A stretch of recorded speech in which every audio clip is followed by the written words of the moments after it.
You know what confuses people more than rejection? Not coldness, not distance, not mixed signals. What really scrambles people is when someone is clearly affected by them, but instead of acting smooth, they act nervous, awkward, careful, tense, strange. One minute they seem drawn in, the next minute they seem guarded.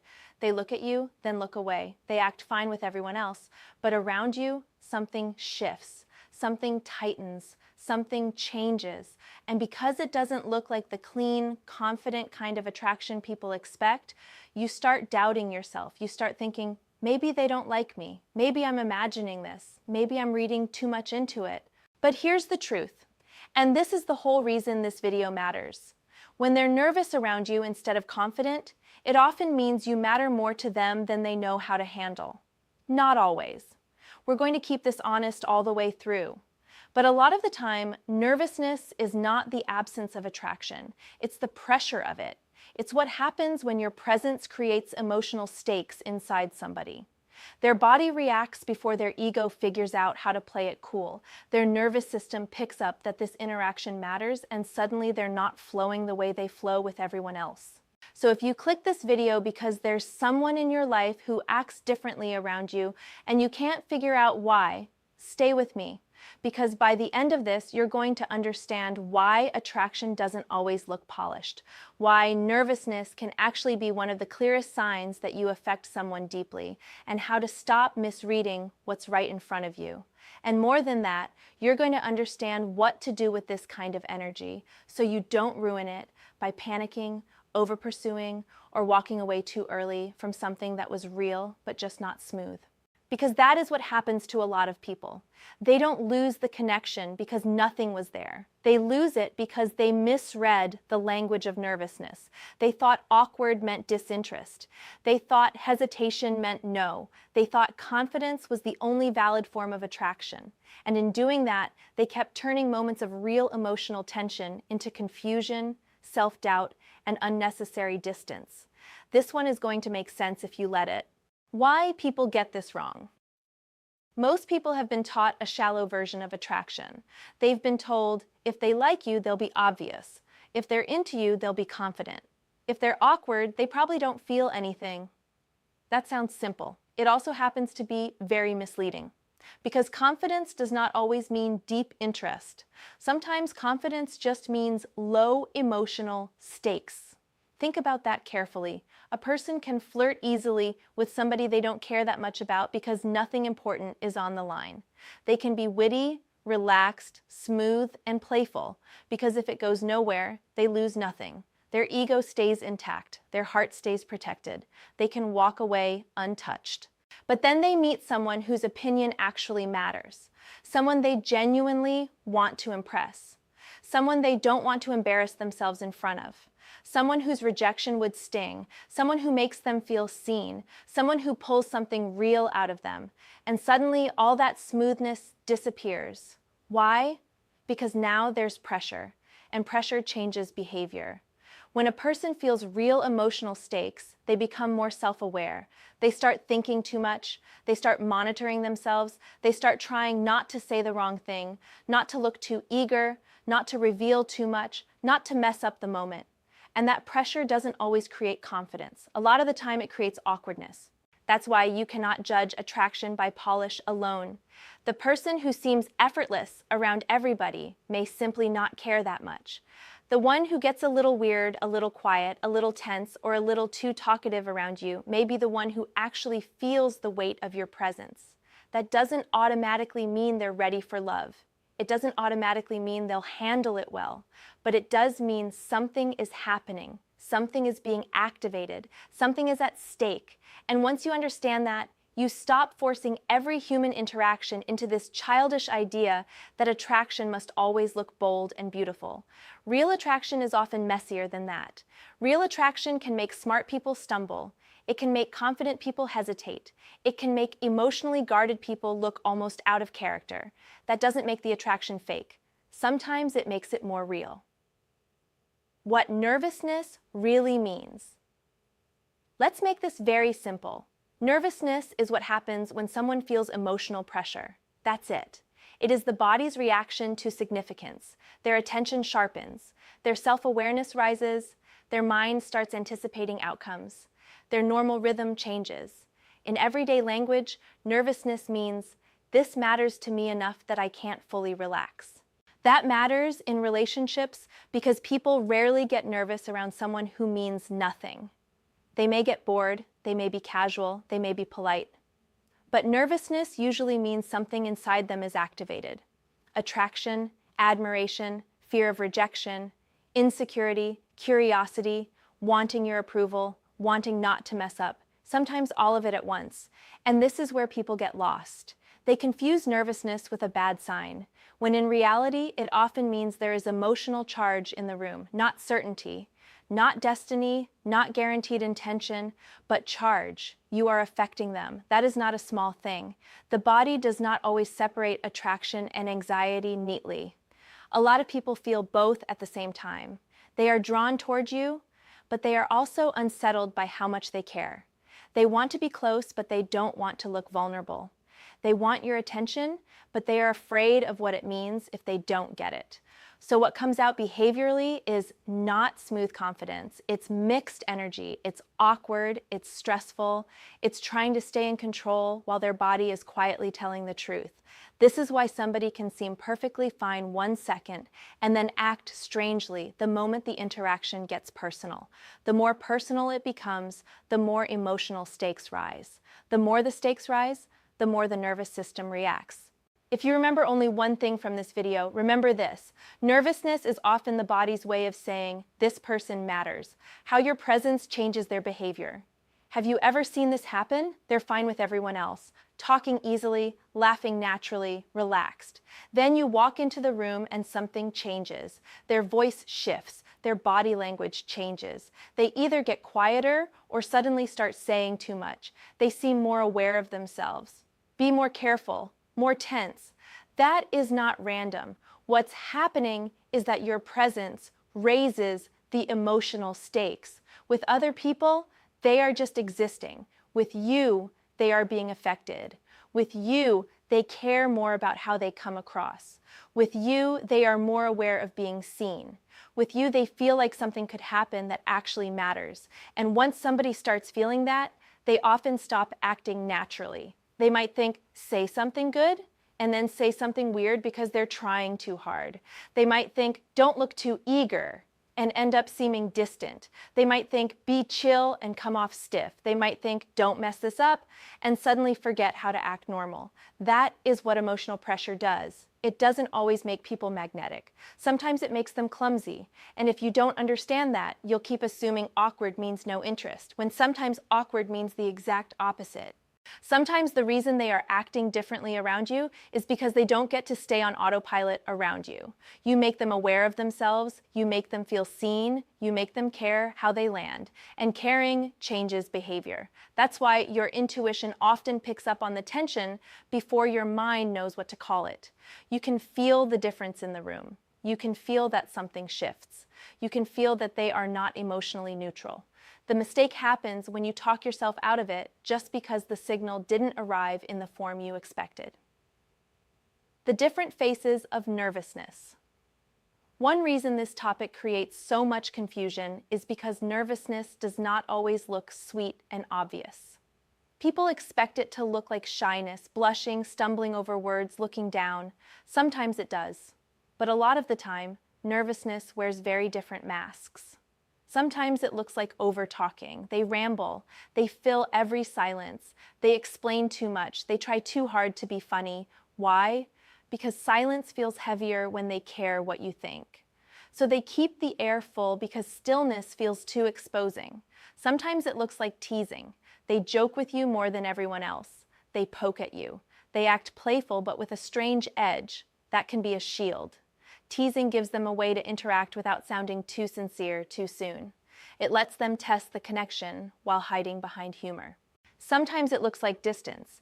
They seem interested from afar, but up close they get guarded or colder.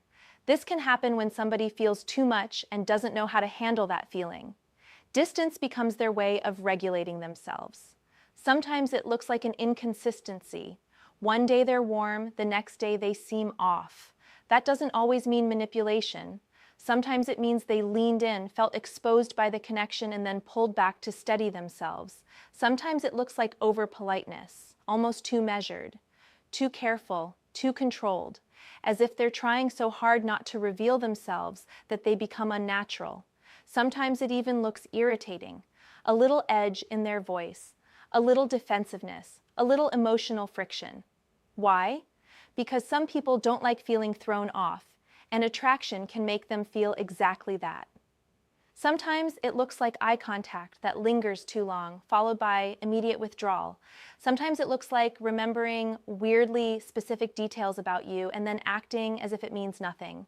Sometimes it looks like them finding reasons to be near you, then not knowing what to do once they're there. Sometimes it looks like them being more composed over text and far more unsettled in person. So stop expecting nervousness to always arrive in one neat form. The real clue is the shift, the change in their normal behavior around you. That is what you need to pay attention to. When it stops feeling casual to them. There is usually a moment when someone realizes you affect them more than they expected. Maybe it happens after a conversation that feels too real. Maybe it happens after strong eye contact. Maybe it happens when you walk away and they feel your absence more than they should. Maybe it happens when they hear your name and their body reacts before their mind catches up. Whatever the moment is, something changes. You stop being socially neutral to them. And here is the part most people don't understand. Once that shift happens, they may get worse before they get better. That's right. Sometimes the more they care, the less smooth they become. Because now it's not just attraction. Now it's a possibility. Risk, vulnerability, wanting, hoping, not wanting to embarrass themselves, not wanting to lose control, all of that creates pressure. And pressure can make a person who looked confident at first suddenly become harder to read. This is why somebody may seem easy with you in the beginning and then get more awkward later. The connection got more real. The emotional stakes got higher. Their nervous system got louder. That is not always a sign of things going wrong. Sometimes it's a sign that the connection finally started mattering. And let's be honest, this is exactly the point where a lot of people sabotage themselves. The other person starts acting strange, and instead of understanding that the energy has become meaningful, they assume they did something wrong. Then they either retreat too hard, or they push too hard, or they start performing for reassurance. All of that usually adds more pressure to a person who is already feeling pressure. This is why emotional intelligence matters, because once you understand what nervousness often means, you stop responding from panic. Why they may pull back after a good moment. This is one of the most painful parts of attraction. You have a genuinely strong moment with someone. A conversation flows, the eye contact is real, the tension is there. You walk away thinking, okay, something just happened. Then the next time, they seem colder, more guarded, more distant, less clear, and your mind immediately turns against you. I imagined it. I came on too strong. They regretted it. I read it wrong. Sometimes that is true, but very often a pullback after a strong moment is not rejection, it's recovery. They felt too much. They enjoyed the moment more than they expected. They revealed too much of themselves. They felt exposed. And now their system is trying to regain control. This happens a lot with people who are used to staying emotionally contained. If they are not comfortable with vulnerability, then real connection can feel destabilizing. So after closeness, they pull back. Not because the closeness meant nothing, but because it meant enough to unsettle them. That doesn't mean you chase harder. It doesn't mean you demand clarity immediately. It means you understand that a pullback is not always a sign that you did something wrong. Sometimes it means the moment hit them harder than they were ready for. And knowing that can save you from a lot of unnecessary self-blame. Sometimes people need space not because they don't feel anything, but because they feel more than they expected and don't know what to do with it yet. That doesn't excuse endless inconsistency. It doesn't mean you wait forever, but it does mean you stop jumping to the worst possible conclusion every time someone gets quiet after something real. The truth most people skip. Now let's make this mature, because this is where shallow advice usually falls apart. Nervousness often means emotional impact, but emotional impact is not the same as emotional readiness. That line matters. Someone can be deeply affected by you and still not know how to handle it well. They can feel strong attraction and still be avoidant. They can care what you think and still be inconsistent. They can be nervous because they like you and still not be ready to build something healthy.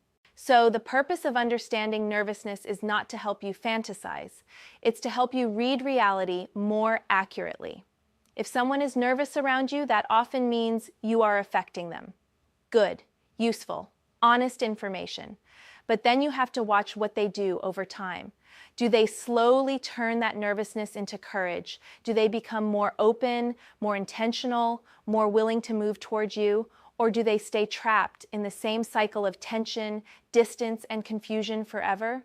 That is the real test. Because feelings matter, yes, but action matters more. A lot of people stay stuck because they keep falling in love with what someone feels instead of paying attention to what they do. Don't do that. Let nervousness tell you that you matter. Fine. But then let time tell you whether they are capable of meeting that feeling with maturity. That is how you protect your heart without becoming blind. Heavy call to action. If this is hitting you, this channel is for you.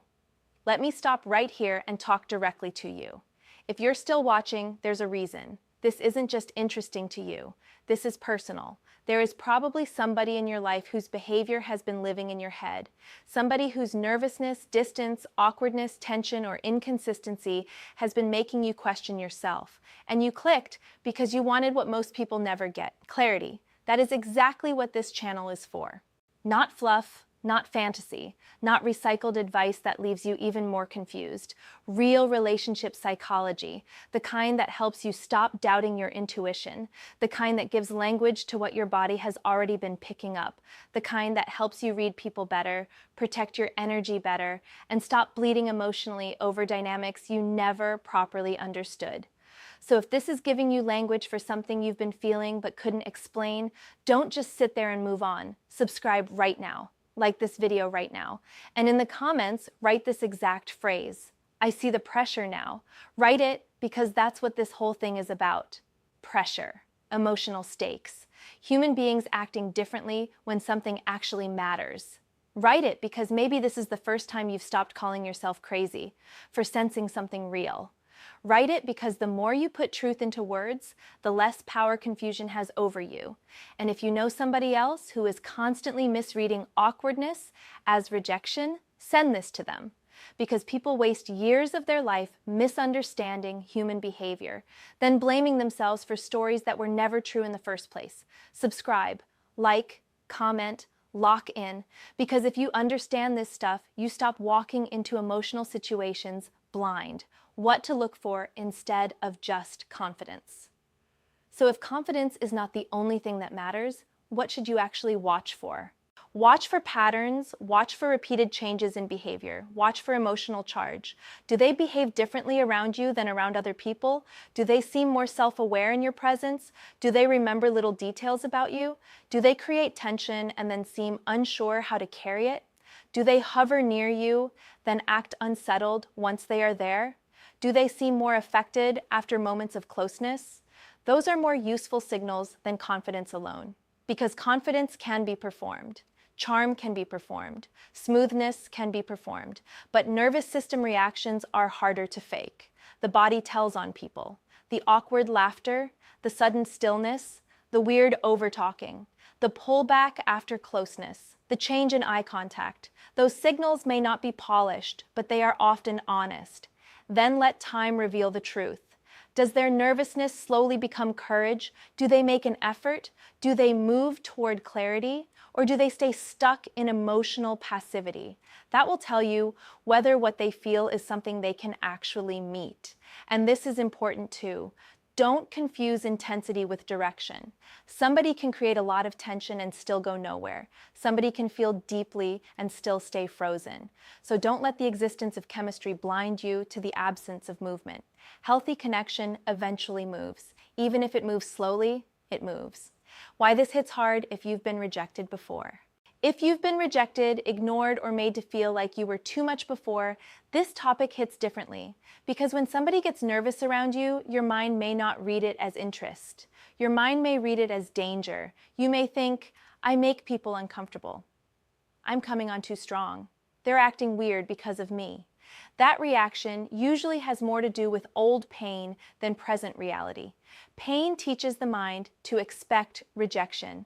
So even when there is real tension, real chemistry, real emotional stakes, your brain may twist it into self-blame. A person who is simply affected by you starts to look in your mind like a person who is uncomfortable because of you. That's why understanding this matters. It helps you separate your past wounds from what is actually happening in front of you. It helps you stop rejecting yourself before the situation has even fully revealed itself. A lot of people walk away from real potential not because nothing was there, but because they did not understand how nervousness works. They assumed awkward meant bad. They assumed tension meant no. They assumed confidence was the only valid sign.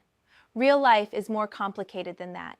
And if you've been hurt before, your biggest work may be learning not to treat every complicated signal like proof that you are unwanted. Sometimes the truth is much simpler. They are affected, they are nervous, they are not handling it well, but that is not the same as you being too much. What you should do when someone is nervous around you. First, slow down. Do not rush to create a final story. You do not need to decide immediately that they are deeply into you or completely unavailable. Observe. Second, do not punish nervousness with pressure. If someone seems genuinely nervous around you, adding intensity too fast can overwhelm them more. Stay grounded, stay calm, let things breathe. Third, don't overcompensate from your own insecurity. This is huge. Many people sense the tension and then start doing too much. More texting, more proof, more performing, more trying to fix the awkwardness. That usually makes things heavier. Calm energy is stronger than forced energy. Fourth, watch whether nervousness becomes courage. If the feeling is real and the person is emotionally capable, they will usually move over time. Maybe not perfectly, maybe not quickly, but they will move. They will risk something. And if they don't, then you still get your answer. Not, I imagined it. Not, I wasn't enough. But something more accurate. I affected them, but they were not ready or able to meet the moment in a healthy way. That truth will save you from a lot of unnecessary pain. Also remember this. Your job is not to carry all the emotional weight just because you understand the psychology better. You are not there to drag somebody into courage. You are there to notice whether they grow into it themselves. That is a big difference. Final recap. Now this title should make complete sense. So let's bring this home clearly. When they're nervous around you instead of confident, this makes sense now. It often means you are not neutral to them. You affect them. You raise the emotional stakes. Your presence creates pressure in their system. That's why they may act awkward, careful, too talkative, inconsistent, distant, edgy, shy, or strangely intense. That nervousness is often not the absence of attraction. It is the pressure of attraction. Now, that does not mean every nervous person is the right person for you. It does not mean every awkward connection should be chased, but it does mean you need to stop assuming that smooth always means deep and nervous always means bad. Sometimes the smooth one is casual. Sometimes the nervous one is the one who actually feels something real. If this gave you what you clicked for, real value, real clarity, and a real explanation for something that confuses a lot of people, then lock in. Subscribe right now for more relationship psychology that actually explains real human behavior, like this video if it made you see things differently. And in the comments, tell me the exact sign you noticed that made this topic personal for you. Was it the eye contact, the silence, the over-talking, the weird pullback after closeness? And remember this, just because somebody isn't calm around you does not mean they don't care. Sometimes it means they care enough that they cannot hide it as well as they thought they could. Sometimes it means your presence is hitting them deeper than their confidence can manage. Sometimes it means what you're sensing is real, even if it isn't polished. So stop assuming awkward means nothing. Stop worshiping surface-level confidence. Stop doubting your intuition every time the energy gets complicated. Read the pressure, read the shift, read the truth underneath the behavior. That is how you stop getting confused. That is how you stop walking away too early. That is how you start understanding people in a way most never do. And once you understand that, everything starts making more sense.